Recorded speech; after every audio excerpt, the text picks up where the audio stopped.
Hello everyone, welcome to the Tim Booker channel. I wish you a pleasant time listening to the book. Today, the book I'll be interpreting for you is called Contagious.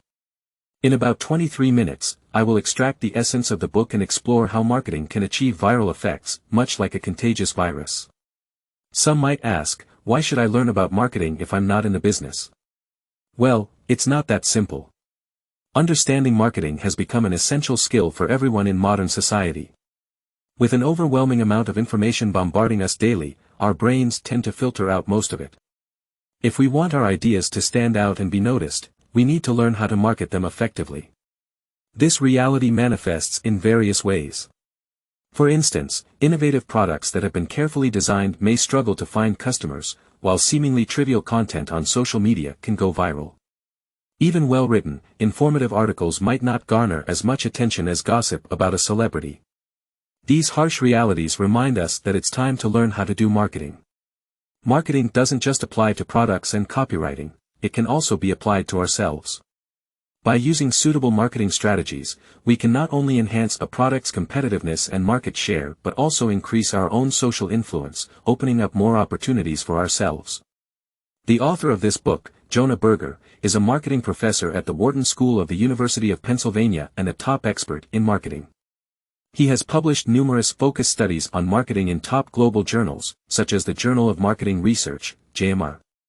Additionally, he has written many popular articles for publications like the Wall Street Journal and Harvard Business Review.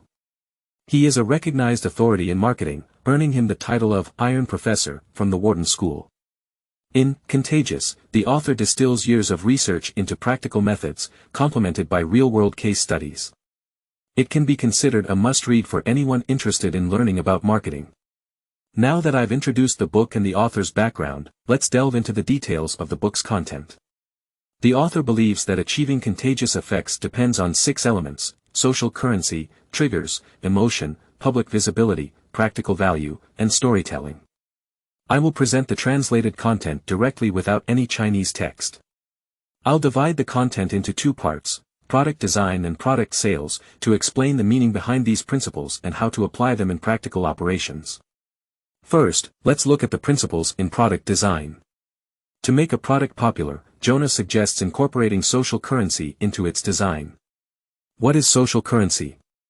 We know that currency serves as a medium for economic activities, enabling commercial transactions.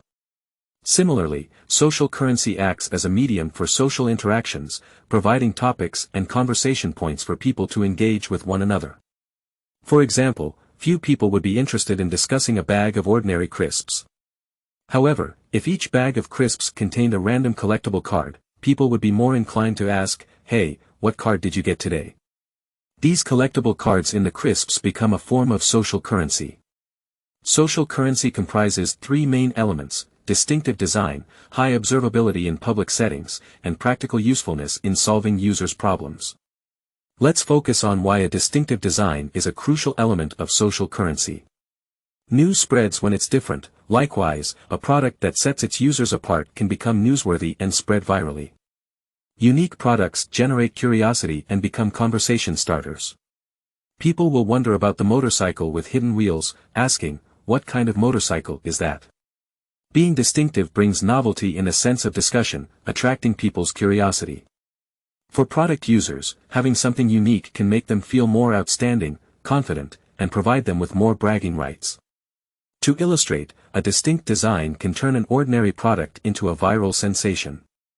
Let's consider a challenging scenario: selling half a bottle of regular mineral water at the price of a full bottle. The task seems daunting because bottled water is too common to sell well, especially just half a bottle. However, some companies have achieved this through unique designs, and they have thrived. Life Water, for instance, introduced paper-packaged half bottles of mineral water featuring images of children from water-scarce areas. A QR code on the bottle linked to information about the water-deprived children. Furthermore, Life Water promised to donate the other half of the water to children in water-scarce regions. This unique design immediately attracted media and consumer attention, resulting in over 300 media reports and a 652% increase in sales for Life Water's mineral water. Despite all being bottled water, the unique design and purpose transformed purchasers into distinctive individuals. Being different allows users to have engaging topics for conversation and leaves them with positive impressions. It provides a distinguishing factor, creating diverse experiences between individuals. Examples like the half-bottle water and the website SmartBargains, which offers exclusive discounts only to members, show how distinguishing users from non-users sparks discussions and viral spread.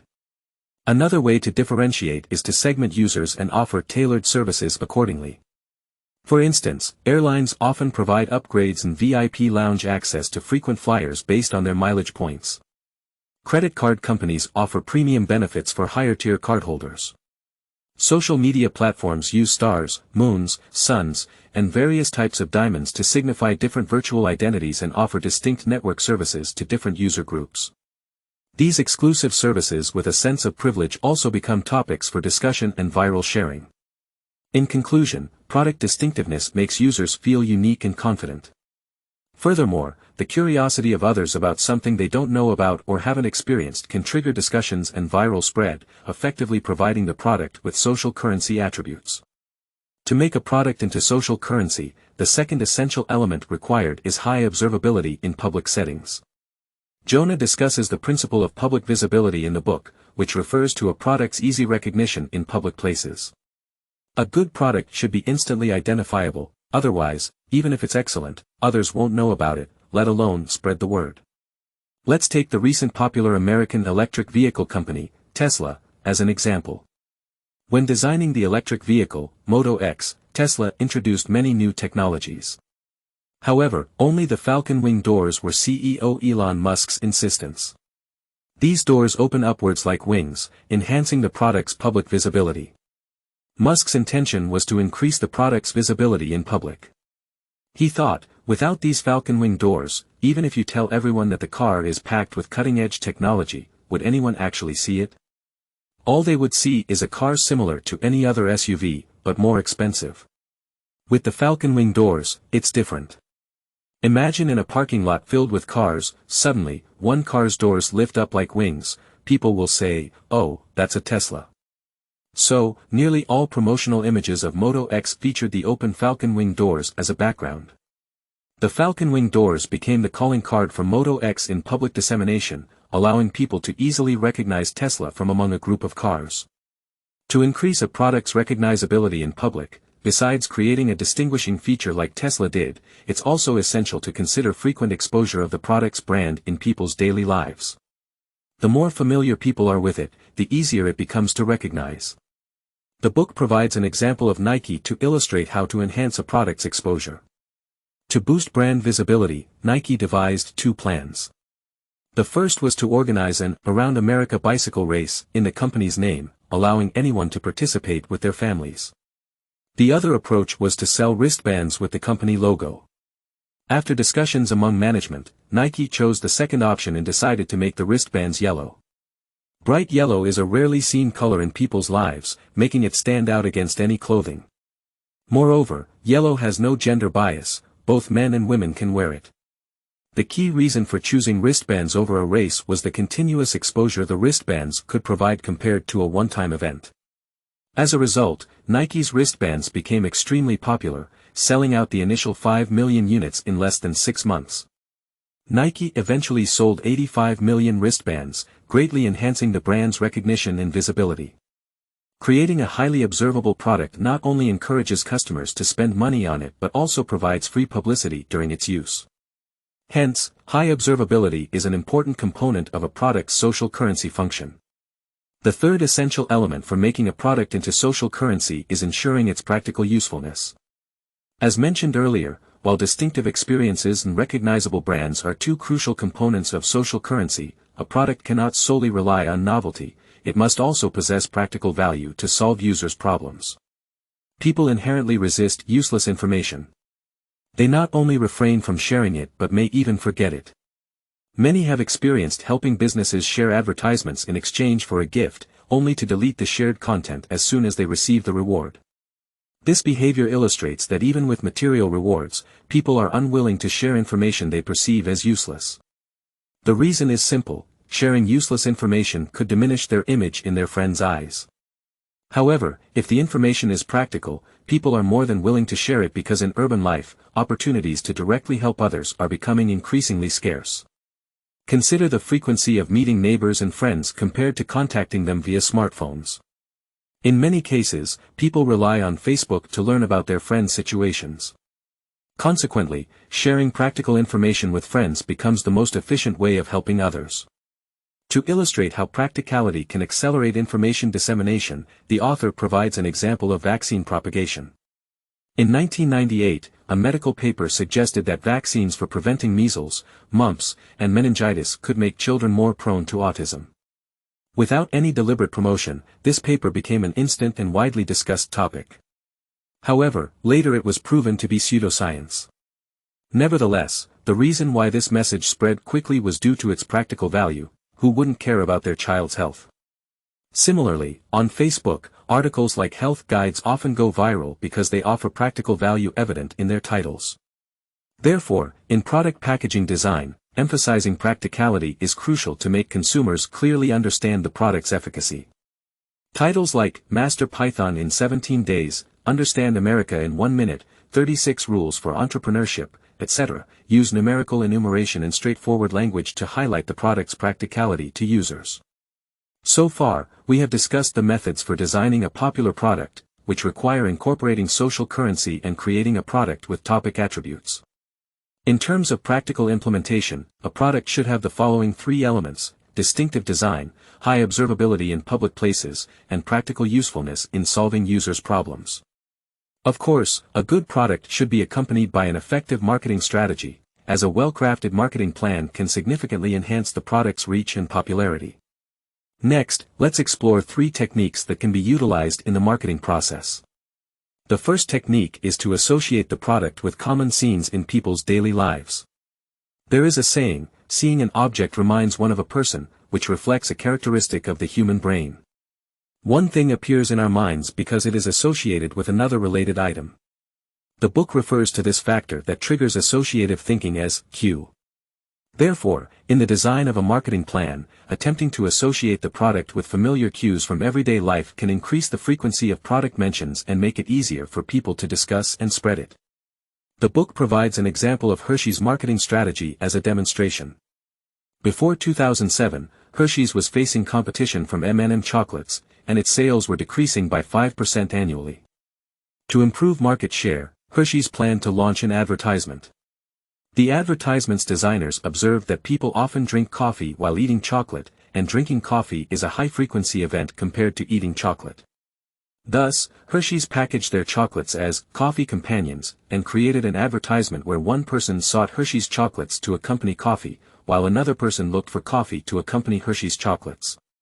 Each airing of the advertisement reinforced the association between Hershey's and coffee.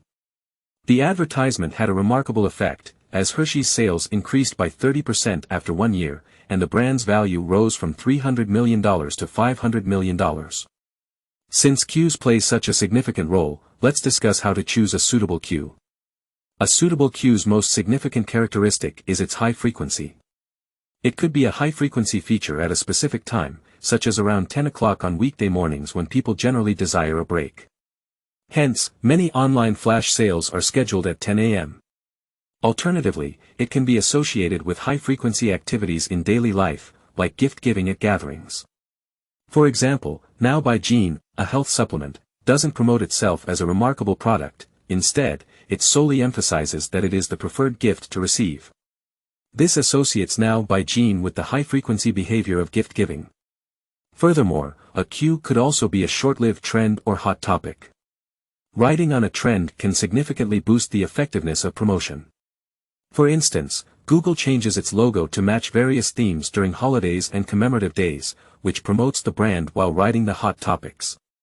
Similarly, during a heavy rainstorm, Dura's planned a marketing event using Dura's shoe covers. The male protagonist in their advertisement used Dura's shoe covers to wade through the flooded streets. This event rapidly gained popularity through social media shares, effectively capturing the hot topic of heavy rain while implying Dura's excellent quality, an excellent example of associational marketing. The second technique in designing a marketing plan is to leverage people's emotions for dissemination. Utilizing emotions through words to evoke feelings is a common and classic marketing technique. We've all seen copywriting titles like, "If you don't forward this, you're not from Texas," which, apart from the content, uses people's emotions to encourage sharing. In real-life environments, once something touches our emotions, we naturally want to spread the message. To demonstrate the power of emotions in promoting information dissemination, the book provides an example of Canadian singer Dave Carroll. During a flight with United Airlines, Dave had to check in his beloved guitar due to excess baggage. To his dismay, baggage handlers mishandled the guitar, causing it to be severely damaged. Despite 9 months of negotiations with the airline, Dave received unsatisfactory responses. In a fit of anger, he wrote a song called "United Breaks Guitars," expressing his emotions through music. The song garnered over 1.3 million views on YouTube in less than 4 days, and United Airlines stock price plummeted by 10%, resulting in a direct loss of $180 million. This illustrates the power of anger and emotions in spreading information. When designing marketing copy, injecting elements that evoke high emotional responses, such as anger, awe, humor, or tension, can be effective in increasing clicks and shares. BMW's advertising example was mentioned in the book. Most car commercials show smooth, fast driving on wide roads. However, BMW's ads took a different approach by adding elements of kidnapping, carjacking, and gunpoint stops, making their ads stand out and more captivating, leading viewers to be more willing to share and spread the content. In the process of designing marketing plans, the third technique that can be used is to convey information in the form of stories. Compared to straightforward information, our brains are more likely to remember a thrilling story, which is why people prefer listening to stories, just like the example of the Trojan horse mentioned in the book. Few people can clearly explain the process of the Trojan War, but the story of the Trojan horse is widely known. It can be said that the best way to market is to integrate marketing content into a compelling story and use it to spread the message we want to convey. The book provides an example of the multinational fast food chain Subway. Initially, Subway's advertisements stated the features of their menu items, such as having 7 sandwiches with less than 6 grams of fat. However, this ad didn't attract much attention and was easily forgotten. Later, Subway used a story in their marketing campaign. The story was about a young man named Jared Fogle who had poor eating habits in college, resulting in him weighing 425 pounds. He decided to follow Subway's diet for weight loss and lost 100 pounds in 3 months.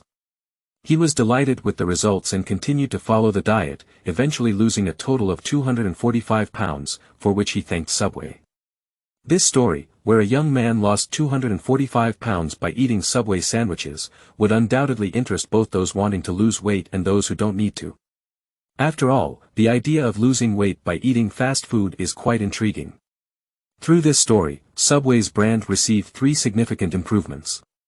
Firstly, people started to change their perception of Subway as selling junk food and began to believe they sell healthy food. Secondly, Subway became associated with not only being healthy but also helpful for weight loss. Thirdly, Subway's food was depicted as so delicious that people could eat it for 3 months without getting tired of it.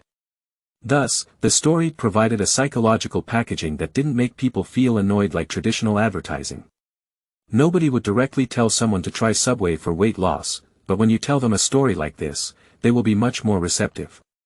When designing stories, it's essential to always remind ourselves that the purpose of the story is to spread product information. Therefore, the product's benefits must be tightly integrated into the story to prevent the loss of product information during dissemination. The book uses the example of Evian Mineral Water's promotional video called Roller Babies.